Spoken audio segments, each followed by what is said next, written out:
Bonjour à tous et bienvenue. Le monde du travail, on le constate tous les jours, est en perpétuelle évolution. La révolution Internet, notamment, a permis l'essor de nombreuses entreprises.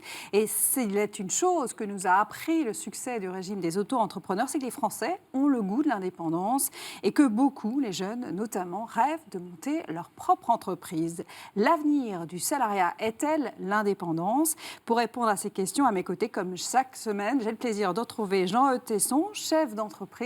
Et vous êtes aussi le président de la Caisse nationale des URSSAF, la COS, et donc cette double casquette nous sera utile aujourd'hui. Et puis à vos côtés, Joseph Touvenel, vice-président de la CFTC. Alors, l'œil de l'entrepreneur, celui du syndicaliste, qui nous seront fort utiles pour comprendre les enjeux de cette question. Est-ce que, je le disais, être son propre patron, c'est le rêve, comme le disait le candidat Macron, de toute une génération, Jean-Eudes? Est-ce que c'est... il faut être aujourd'hui, il faut faire de l'argent, donc il faut être entrepreneur? Ça dépend pourquoi on veut être entrepreneur, justement. Si c'est pour s'enrichir, effectivement, investir dans... Aujourd'hui, alors là, on parle des start-up, mais ça peut être autre chose que des start-up pour devenir entrepreneur. Et puis, mais est-ce que ça correspond aussi plutôt à un besoin d'autonomie, d'accomplissement, peut-être même de prise de risque, parce qu'il y a quelque chose de l'ordre du frisson dans la prise de risque pour certains qui sont un peu joueurs. Et c'est vrai qu'entreprendre, c'est prendre un risque. C'est prendre un risque par rapport à un statut, parce qu'on n'est plus couvert, on n'a pas les mêmes couvertures. Quand on entreprend aujourd'hui, même si le président Macron veut élargir la couverture chômage aux indépendants, aujourd'hui, quand on devient chef d'entreprise, entrepreneur, on perd sa couverture chômage, par exemple. On va parler, donc, il y a un vrai risque. On va parler des risques. Mais c'est une notion qui est très difficile, c'est pas si facile que ça à appréhender. Et la réponse n'est pas si évidente que cela dans la réalité, parce que je connais des salariés qui sont dans des entreprises qu'on dit libérées, dans lesquelles ils ont beaucoup d'autonomie, dans lesquelles ils peuvent être intrapreneurs, et puis des travailleurs indépendants qui sont tellement dépendants de leur donneur d'ordre, de leurs clients, qu'ils sont, en tout cas économiquement, ils ont perdu leur liberté. Et c'est pour ça qu'il faut parfois... le salariat, dans certains cas, peut mieux répondre aux besoins d'autonomie que le statut d'indépendant. Donc voilà, un peu de prudence pour aborder tout ça. Non, je suis entièrement d'accord avec Jean-Eudes. La réflexion d'Emmanuel Macron est très intéressante. Quand il s'adresse aux jeunes, ce que vous disiez tout à l'heure, Priscilla, ne cherchez pas un patron, cherchez un client. C'est ce qu'il a dit quand il était candidat. La com. Ouais. Ça ne veut strictement rien dire. Ce que cherchent des jeunes, c'est un travail. Et donc un travail où ils puissent s'épanouir. Un travail qui permette de gagner sa vie honorablement. Voilà, c'est ça le cœur du sujet. Après, les choses ne sont pas figées. Le salariat tel qu'on le conçoit aujourd'hui, c'est relativement récent dans notre histoire. Avant, on avait un monde paysan et on avait des commerçants, donc pas des salariés. Est-ce que les choses peuvent évoluer et doivent évoluer? Rien n'est figé. La question est-ce qu'on assure dans la société en général que chacun puisse vivre dignement de son labeur? Pour vivre dignement de son labeur, il faut que quand je travaille, je sois justement rémunéré, que je sois indépendant ou pas indépendant. Parce que qu'est-ce que l'indépendance? Quand je suis salarié d'Uber, je ne suis pas indépendant. J'ai une subordination économique. Donc le contrat de travail aujourd'hui, c'est une subordination hiérarchique. On doit aussi avoir la réflexion sur la subordination économique, qui tue bien souvent ce qu'on appelle une indépendance, qui est un miroir aux alouettes. Ce qui ne veut pas dire qu'à un moment donné, certains ne peuvent pas monter leur affaire, etc. Ce sont des problèmes d'équilibre, mais n'oublions pas le sens de la valeur travail, le fait que chacun, de par son travail, doit pouvoir vivre dignement. Et vivre dignement, c'est avoir aussi les sécurités nécessaires. C'est-à-dire, en cas de maladie, d'avoir une couverture. C'est-à-dire que pour avoir une retraite, ça veut dire que ça se finance. Et donc, la collectivité doit intervenir pour éviter ce qu'on a connu et ce qu'on connaît, des gens qui partent en disant, mais l'exemple type, c'est ces personnes qui vont faire des carrières en Angleterre. C'est super! Et puis, quand arrivent les 55, 60 ans, on revient en France, déjà pour bénéficier des soins de santé. Je suis totalement choqué quand on n'a pas participé en finançant le bien collectif. Alors, je n'ai pas envie de les laisser dans la misère, mais j'ai envie de leur donner 2 claques pour lui dire on ne vit pas égoïstement toute la vie. C'est aussi un des enjeux. C'est-à-dire le sens du collectif.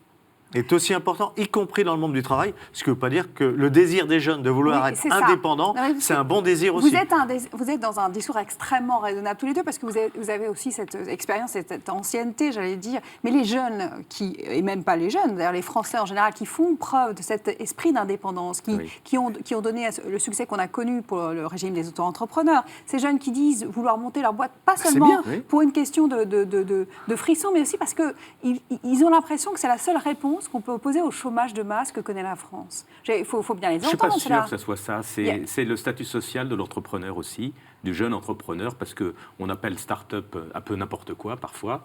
Mais il faut le valoriser, ça, cet esprit d'indépendance et cet esprit d'entreprise, c'est quand même quelque chose qui est très positif. Mais bien sûr, ça c'est très très bien. Mais la difficulté aujourd'hui, c'est qu'on a un système social de protection sociale, comme le disait Joseph, qui est un héritage depuis 1945 et pour certaines choses un peu avant, mais qu'aujourd'hui, ce système, il est à rénover, il faut l'adapter à ces réalités dont vous parlez, c'est-à-dire cette évolution vers du travail indépendant. Mais notre problème, et ce qui est encore plus compliqué, c'est qu'avec l'économie du numérique, le travail collaboratif, coworking, les échanges, le troc, etc., on arrive à un système qui n'est plus adapté, me semble-t-il, et c'est cette difficulté qu'on a aujourd'hui dans les URSSAF, c'est-à-dire que les cotisations sociales sont financées normalement par le travail. Et on savait, jusqu'à présent, quantifier le travail, c'était par un salaire pour les salariés, ou par une rémunération pour des indépendants. Aujourd'hui, il y a du travail qui n'est plus quantifiable. Et comment ce travail contribue au financement de la solidarité nationale et en particulier de la protection sociale.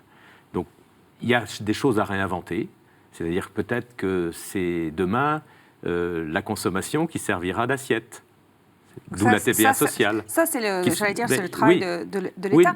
Mais est-ce que la France est un pays qui favorise cette indépendance, cette prise de risque dont vous parliez tout à l'heure, créer son entreprise, devenir freelance, parce que ce n'est pas uniquement des entreprises? Oui, avec le statut de l'auto-entrepreneur. C'est tellement simple. En même temps, les seuils sont tellement bas qu'on se dit qu'on va ils vont être doublés, là. Ils vont être doublés. Et en fait, les seuils, ils ne sont pas si bas que ça. C'est-à-dire si bas. La rémunération, le chiffre d'affaires moyen, il est très bas.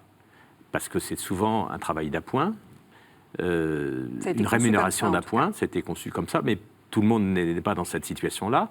Et puis, le jour où ils ont atteint le seuil, ils reviennent dans le giron des travailleurs indépendants normaux qui payent des cotisations sociales, enfin des cotisations normales, assez proches maintenant des cotisations que payent les salariés.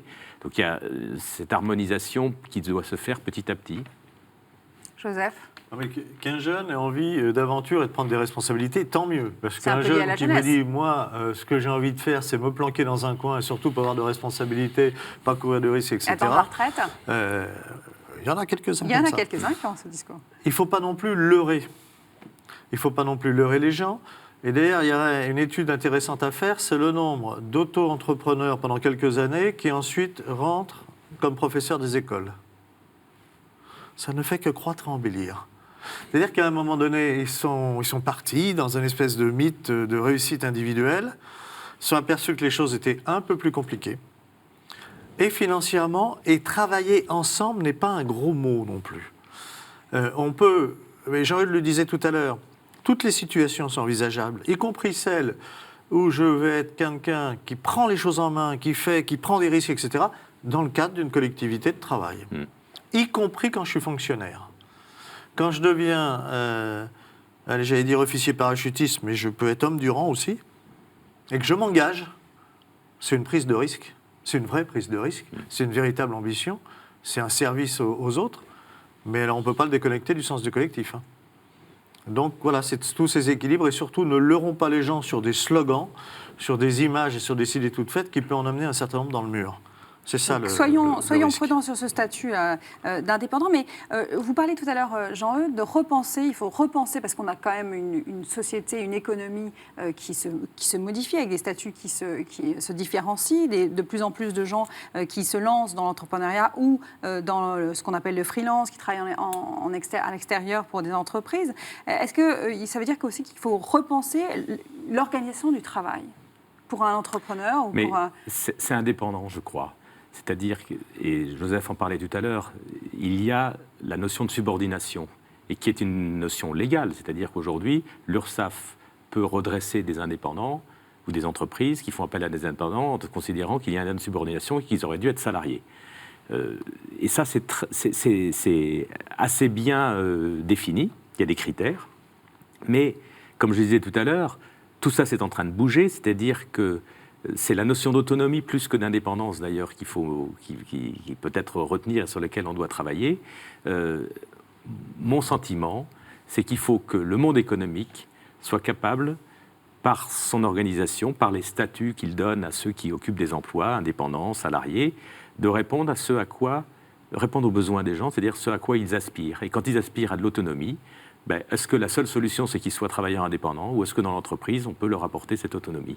Donc c'est comme ça que ça doit s'organiser. Autour de ça, après, les statuts, s'il y a convergence des régimes, des couvertures, la question ne se posera plus qu'en ces termes-là, c'est-à-dire de véritable autonomie.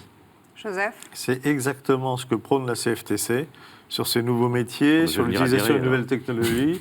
C'est mettons un certain nombre de règles en commun, c'est-à-dire que tout le monde doit avoir un certain nombre de droits, et un certain nombre de devoirs, mais un certain nombre de droits. Si je travaille toute ma vie, j'ai le droit à une retraite décente. Quel qu'ait été mon statut? Indépendant, profession libérale, salarié, chef d'entreprise, voilà ce qu'il faut qu'on mette en place. Oui. Une couverture santé, voilà ce qu'il faut. Et ensuite, à chacun de décider personnellement de ce qu'il va faire, des possibilités, des opportunités, parce que ce n'est pas seulement ma décision, c'est aussi comment la société évolue, comment les marchés évoluent, etc. Mais mettons en place quelque chose qui soit plus commun, mais ça veut dire que celui qui travaille, de par son travail, doit aussi financer. Oui, financer la solidarité nationale, mais aussi, et c'est le propre du travailleur indépendant, c'est d'être libre de privilégier, et c'est ce que ne peut pas faire un salarié, privilégier du patrimoine, c'est-à-dire qu'il laisse de l'argent dans son entreprise, ou la cotisation et une retraite. C'est-à-dire garder une part de liberté sur la cotisation retraite. Ça, c'est le choix de l'indépendant, mais qui doit assumer aussi. Merci. Joseph? Non, il ne faudra pas qu'on fasse des nouveaux pauvres aussi, avec des gens qui arrivent en fin de vie et qui ont zéro retraite. Vous avez bien compris, tout le monde est mis en garde sur ces statuts. Merci à tous les deux, et puis à la semaine prochaine.